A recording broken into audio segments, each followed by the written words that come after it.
Hello, my name's Tim, welcome to Tim Burbage Reads, and today I'm going to be talking to you about what I'm planning to read in April 2025. So, for those of you who watched my March 2025, there'll be a couple of repeats. I've got a few books here that I'd like to get into and tell you about. First things first is a book that I've already started. I think I started it in February and then I kind of put it on ice, as I called it, because I wasn't really feeling it and I kind of wanted to come back to it a bit later. And that is The Dark Prophecy, Book 2 in the Trials of Apollo by Rick Riordan. You see, I'm not very far in, I think I'm about 60 pages. Yeah, 62 pages.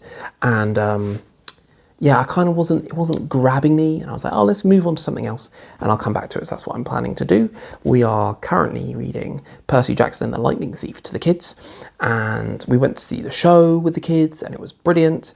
And so, yeah, I'm kind of back in the Percy Jackson world. And so let's get more into the Trials of Apollo. The next is a book that I was planning to read in March and haven't got to.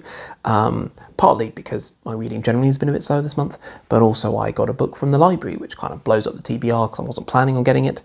But anyway, this book is Carrie Soto is Back by Taylor Jenkins Reid. This is about a woman tennis player who was like the big shot and was the record breaker and retired and now is coming out of retirement to try and get her record back. As far as I know, that's as far as I know what it's about. But I borrowed from my sister-in-law, so I'm looking to read it and then I can give it back. The next is a book that I got for Christmas, which is Red Rising by Pierce Brown. This is hugely popular at the moment.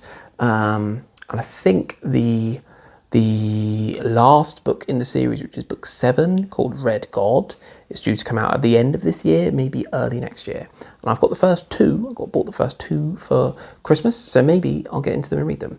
My friend Craig has just read this, and I think he gave it 3 stars. I've heard the first one is kind of a bit shaky, but then after that it gets really, really good. A smaller font than I was expecting, actually. But yeah, let me read the blurb for you. The Earth is dying. Darrow is a Red, a miner in the interior of Mars. His mission is to extract enough precious elements to one day tame the surface of the planet and allow humans to live on it. The Reds are humanity's last hope. Or so it appears. Until the day Darrow discovers it's all a lie. Okay. So that's like a twist they're putting in the blurb. That Mars has been habitable and inhabited for generations by a class of people calling themselves the Golds, a class of people who look down at Darrow and his fellows as slave labour to be exploited and worked to death without a second thought, until the day Darrow, with the help of a mysterious group of rebels, disguises himself as a Gold and infiltrates their command school, intent on taking down his oppressors from the inside. But the command school is a battlefield, and Darrow isn't the only student with an agenda. Interesting. I've heard it's a little bit Hunger Gamesy. And I'm surprised. I'd read about the twist.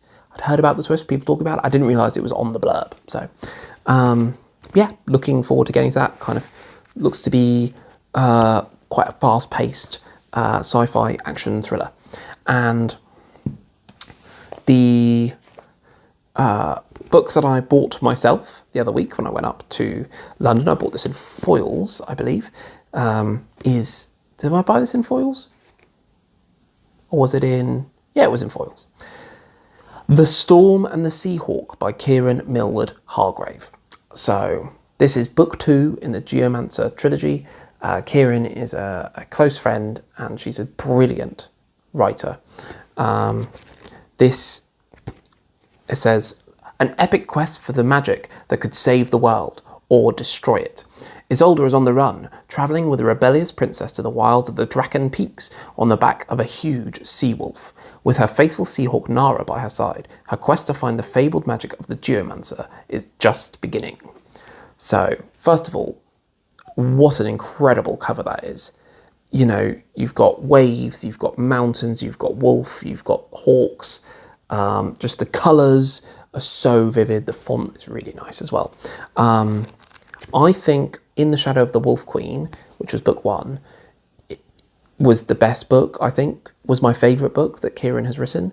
And so I'm really, really looking forward to reading this. And I've got one more book, which is a non-physical book, which is called Small Town Problems by Chris Ritchie. This is self-published.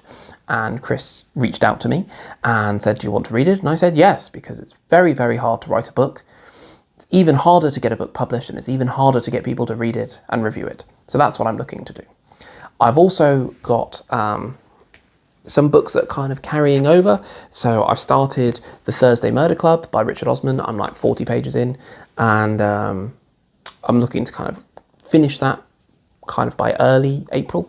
And then on my Kindle, I am reading The Great Hunt, which is book 2 in the Wheel of Time. That is a very long book. I'm about 15% of the way through. I'm planning to kind of read that as well. So I've got The Dark Prophecy by Rick Riordan. I've got The Storm and the Seahawk by Kieran Millward Hargrave. I've got Red Rising by Pierce Brown. I've got Carrie Soto is Back by Taylor Jenkins Reid. I've got Small Town Problems by Chris Ritchie. Then I'm planning to finish The Thursday Murder Club by Richard Osman and The Great Hunt by Robert Jordan. That's who it is. So that's a big pile. That's a big pile of books. So let me know if you've read any of these and what your thoughts are below. Which ones should I prioritise? Which ones should I target? And let me know what you're planning to read in April. Please give this video a like. I really appreciate it.